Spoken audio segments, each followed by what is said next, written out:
Ako si Maria at ito ang aking kwento.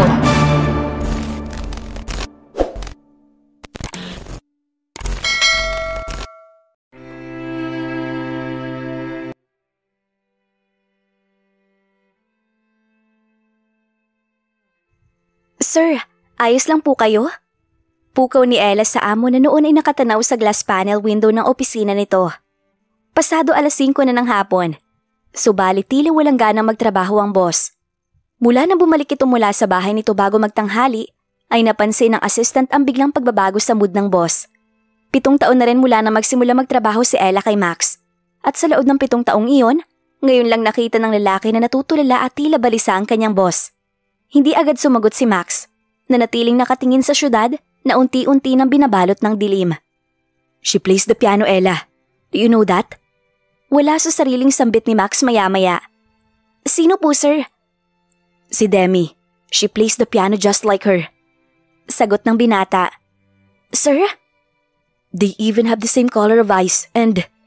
Pumihit na paharap sa assistant ng binata. His eyes, bitter yet full of hope. Do you think it could be her? Nagyuko ng mata si Ella. Alam na niya kung sino ang tinutukoy ng boss. Ang kababata nitong namayapa. Si Leticia Antenor. Alam na niya ang kwento tungkol doon. At alam din niya na sinisisi pa rin hanggang ngayon ng amo ang sarili nito sa nangyari sa kababata nito. Sir, 2 dekada na po. I know, but... Umigting ang panga ni Max. Muling hinarap ang view ng syudad na unti-unti nang pinupuno ng paggabing ilaw. Hindi pa rin maiwasang isipin ng binata ang mga posibleng nangyari kung hindi lang niya iniwan na mag-isa ng araw na yun si Leticia. Sir, the Antenors have moved on. Natanggap nila ang kamatayan niya, na hindi na siya babalik pa. Sana po, huwag niyo pong pahirapan ang sarili ninyo sa mga bagay na tapos na. Ani Ella. Kumuyom ang mga kamay ni Max. Gusto din niyang kalimutan upang iwanan ang mga bagay na iyon sa nakaraan at mag-move on.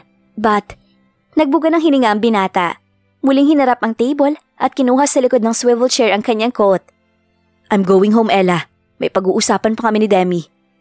Anang binata bago nagpatiunang naglakad palabas ng kanyang opisina. Siya nga pala, anong balita sa pinapagawa ko?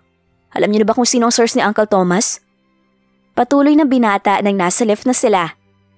Kasalukuyan pong tinatrabaho ni Jericho yan, sir. Hopefully by tomorrow may balita na po tayo. Sagot naman ni Ella. Ngayong alam na ng board at department heads na kasal na kayo, ano na pong plano niyo, sir? Hindi sumagot agad si Max. He's still on edge. Kung bibigyan ng choice, sasuntukin niya ang kanyang tiyuhin ng diretso sa muka at itapon siya sa board mismo. Ngunit hindi niya magagawa iyon. Sa kasamaang palad, hindi niya maaaring gawin iyon. Nag-usap na kami ni Demi. Kailangan namin kilalanin ng isa't isa. So that if worst comes to worst, we'd be ready. Paano po dito sa opisina, sir? The employees will talk. Let them. Their opinion is none of my business anyway. Anang binata bago humakbang palabas ng lift. What about Demi's uncle? Nakita na ba siya? Hindi pa rin po, sir. Pero hindi po tumitigil ang mga tauhan natin sa paghahanap. Good. Make it fast. Ayoko na may mga banta sa buhay ni Demi. Ani Max, bago tuluyang lumulan sa kanya naghihintay na sasakyan. Samantala, sa bahay ni Max, ay abala si Demi sa pagluluto ng dinner. Namili siya ng mga paboritong dishes ni Max na nakasulat sa files na ibinigay nito sa kanya kanina. At yun ang niluto niya. Mabuti na lang at sanay siya sa kusina. Mahilig kasing magluto ang kanyang tiyang Esang. Abala si Demi sa pagsiset ng table nang tumunog ang kanyang cellphone. Sa pag-aakalang si Max yun, agad niyang hinugot ang gadget sa kanyang bulsa. Subalit hindi si Max ang tumatawag, kundi si Erica. Hello? Alanganing bati ng dalaga nang sagutin ang tawag. Girl, anong nangyari sa'yo? Napilayan ka raw sabi sa HR at nakalib ka ng 1 linggo. Dire-diretsyong sabi ni Erica. Napangiwi si Demi. Yun ba ang excuse na ginawa ni Max sa opisina habang nagpapagaling siya? Oo eh. Nagkamali ako sa pagbuhat kay Tia Esang. Ayun bumagsak kaming dalawa. Buti, ako lang ang napuruhan. Pagdadahilan ng dalaga. Ganun ba? Grabe din ha. Anyway, tagalan mong pagpapagaling para lalong maloko sa Esmeralda. Natatawang balita ni Erica. Mukhang hindi niya talaga alam ang ginagawa niya. Kaya kung sumido nang malamang nakalive ka. Alam mo yung ginawa mo? Ipinasa-pasa niya sa amin pero wala sa amin ang gumalaw.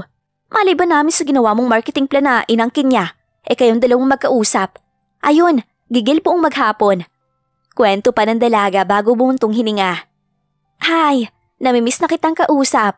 Wala akong kachismisan sa office. So boring. Humagikik si Demi. Kachismisan lang palang hanap mo kaya ka tumawag. Akala ko totoong gusto mo kong kamustahin. Uy, totoo gusto kitang kamustahin. Pero kung magchichismisan tayo, mas gusto ko. Nadatawang sagot ni Erica. Speaking of chismis, alam mo bang kumalat sa buong GDC ngayong araw ang balitang kasal na raw si Sir Max? Napasinghap si Demi. Sandaling natulala. Alam na niya ang tungkol doon. Subalit nagdulot pa rin yun ng kakaibang bigat sa dibdib ni Demi. Because she will keep on lying to Erica for the only God knows how long. Mabilis na hinamig ni Demi ang sarili. Talaga? Sino naman daw ang asawa ni Sir Max?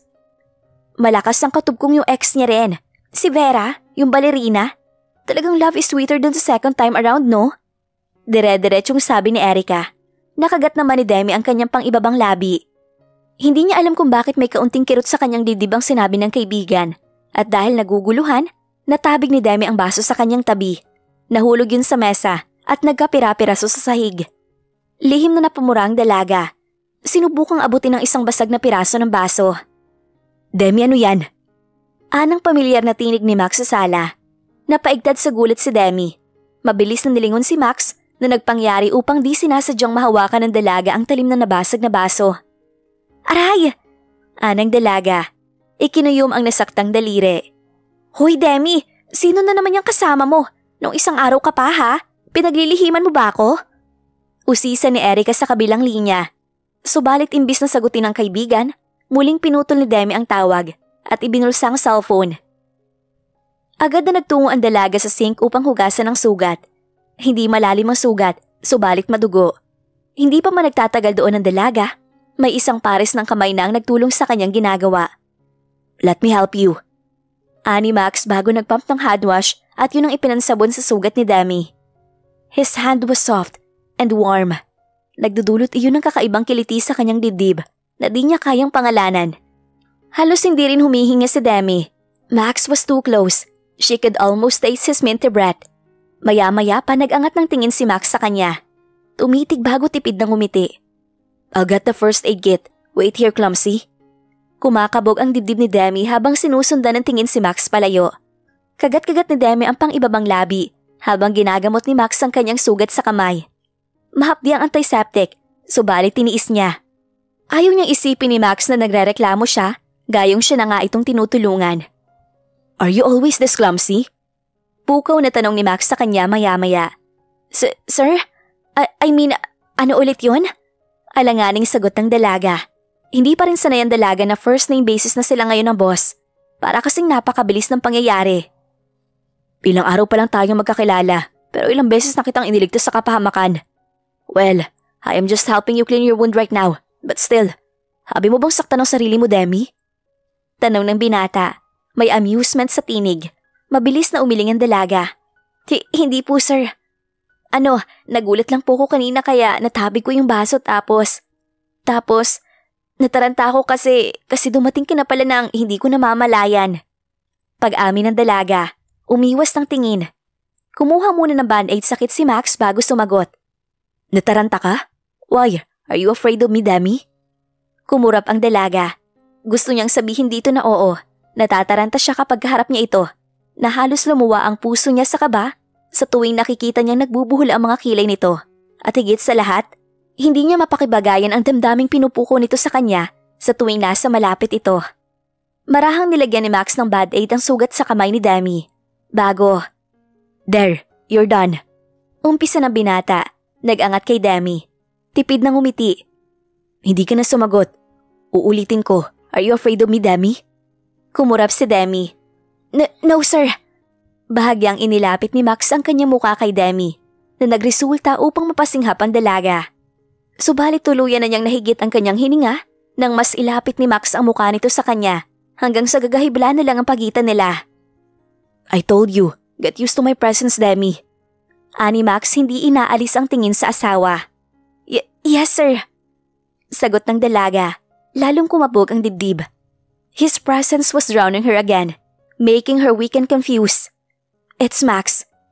Go ahead, wife. Try it one more time. Yes, Max. Kandautal na sagot ng dalaga. Ngumiti si Max. Naglalaro ang iba't ibang emosyon sa mga mata nito. That's more like it. Nito bago tumayo. Ibabalik ko lang to sa medicine cabinet. Mauna ka na sa table. Susunod ako. Dugtong pa nito bago humakbang palayo. Noon pa lamang pinakawala ni Demi ang pinipigil na hininga.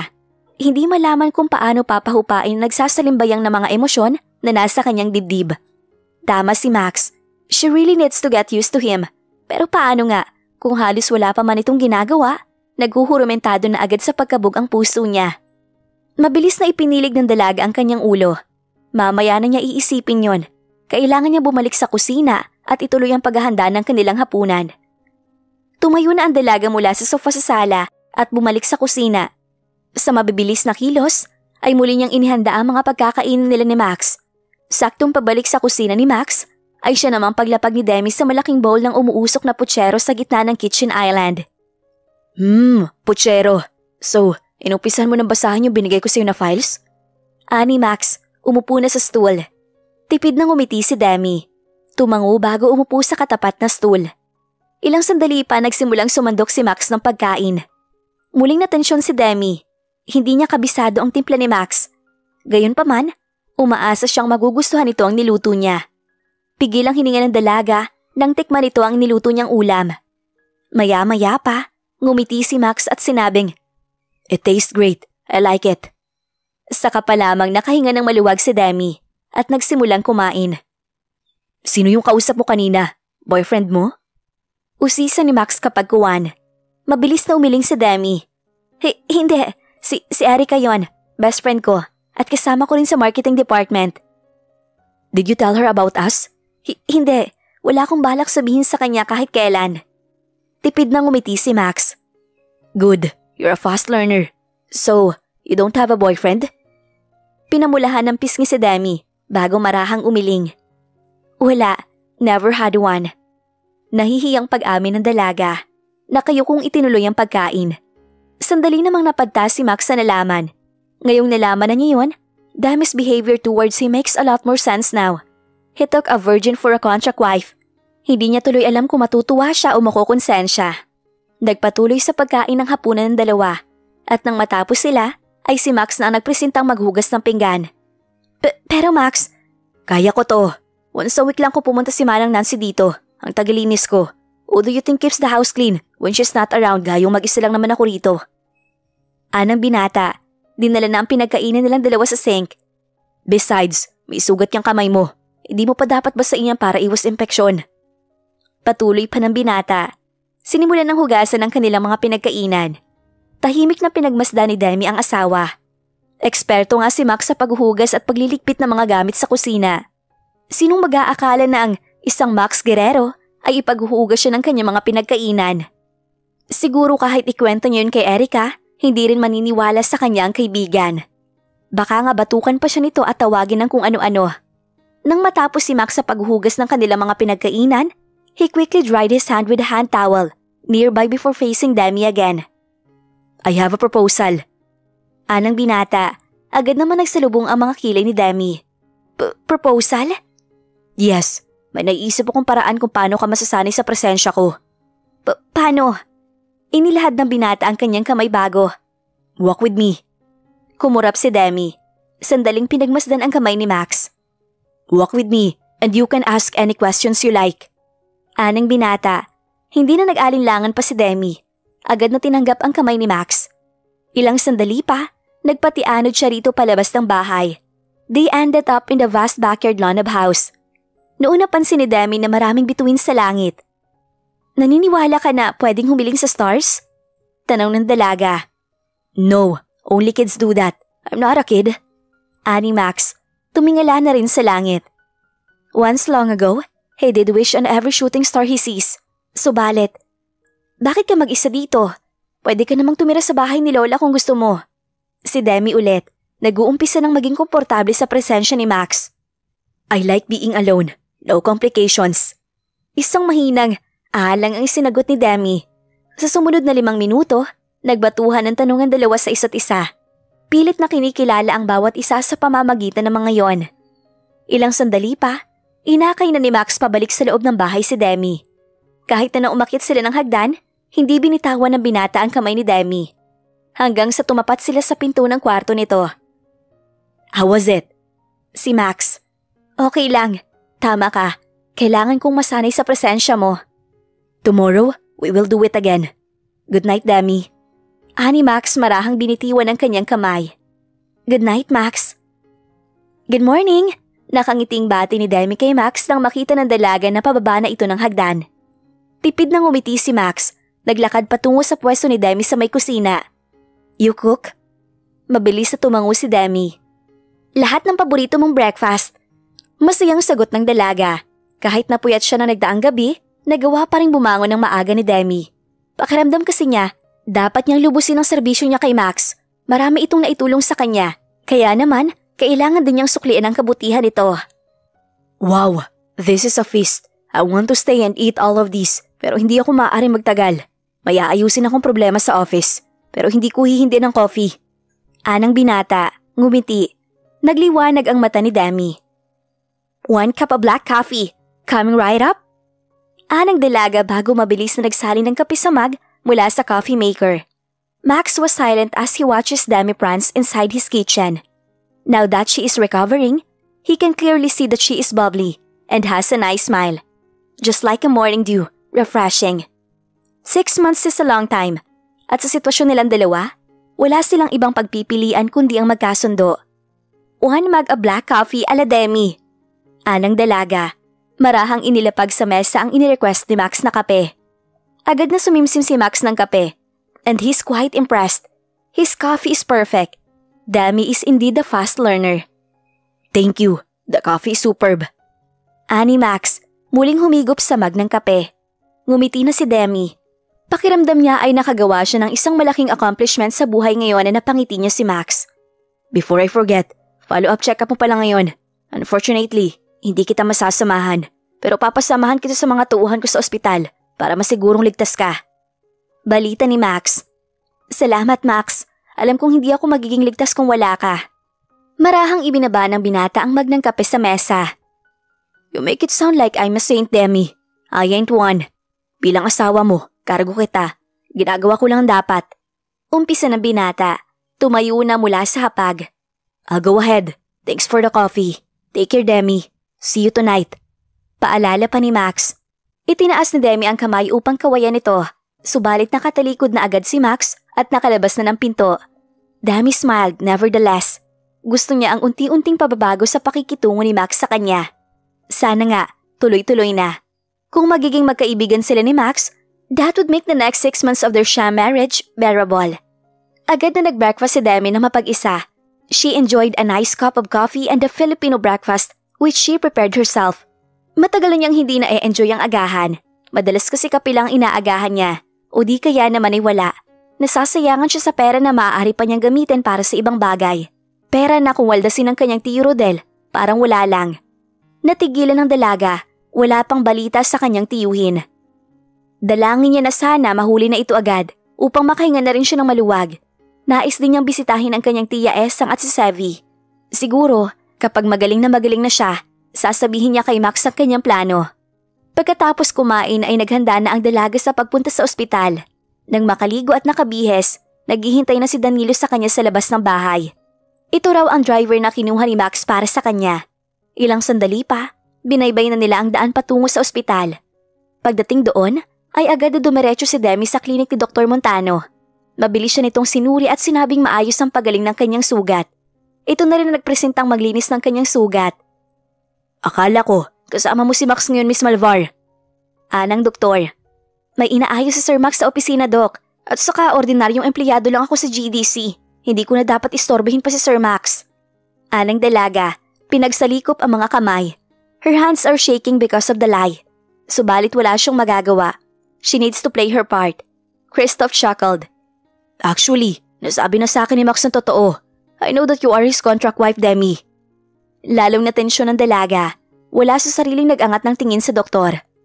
Max and I grew up together. We are longtime friends. I keep his secrets. He keeps mine.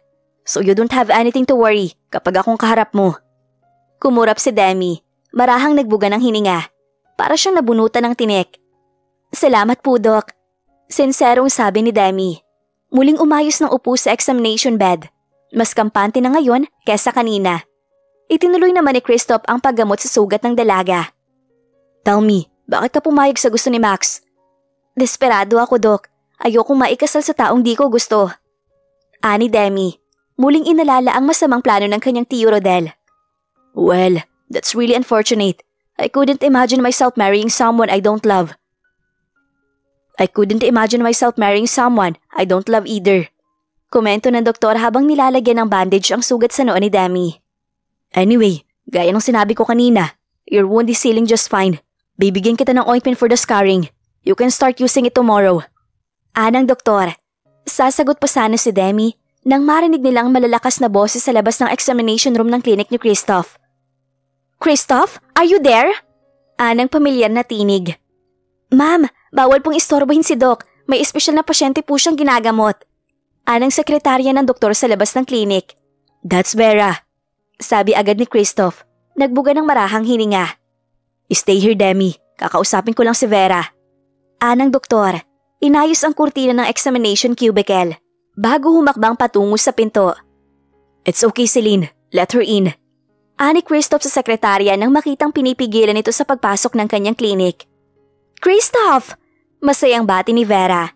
Nilampasan na ang sekretarya at agad na yumakap kay Kristoff. Gumanti naman ang yakap si Kristoff sa kaibigan, subalit bahagya lang. He knew Vera too, just like Max. Nice to see you too, Vera. Anang binata bago bumitiw sa kaibigan. I know it's been more than 2 years. Sagot naman ni Vera. Nakakatampo ka. Hindi ka man lang sumasagot sa mga direct messages ko sa'yo. Ani Vera, lumabi. Tipid nang umiti si Kristoff. Sorry, I'm busy, Vera. You used to like it when I just hang around with you and Max. Tapos ngayon? Lumabi si Vera. Inalala kung sakaling si Kristoff ang pinili niya at hindi si Max. Hindi kaya siya nasasaktan ng ganun ngayon? Maya-maya pa, ngumiti na ng makahulugan ng dalaga. Your secretary said you are treating someone special. Sino? Wala, just a patient. Ani Kristoff. Subalit hindi na kontento si Vera.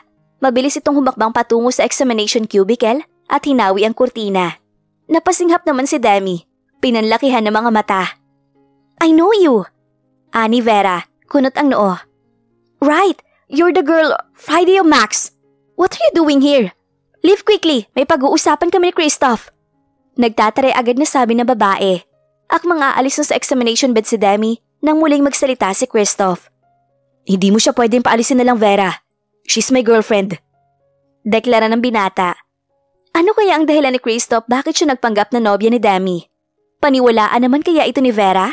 At ano ang gagawin ni Demi sa mga narinig niya kay Kristoff? Yan ang ating aalamin sa susunod nating kabanata.